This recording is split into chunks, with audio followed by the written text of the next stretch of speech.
Ama ne yazık? Kostüm.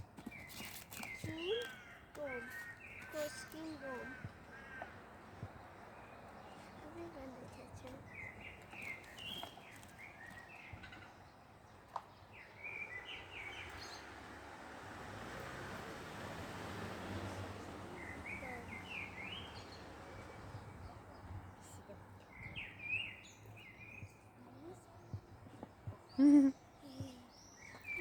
Ona geldi üstüne bak.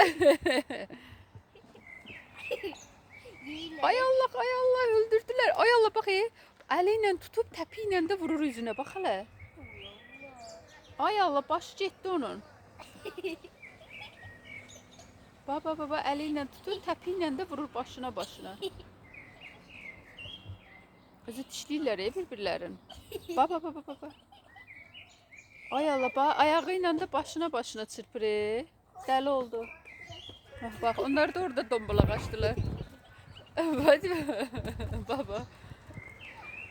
2 mərtəbəli villada yaşayırlar. Üstüne elə eləyib ki, ışıq düşsün evin içine. Bu anası yoxdur. Bunlar 6 dənə idilər axı. Ay Allah, bunlar yorulmadı. Baba güdür. Ay Allah. Allah, öldürdüler birbirlerini.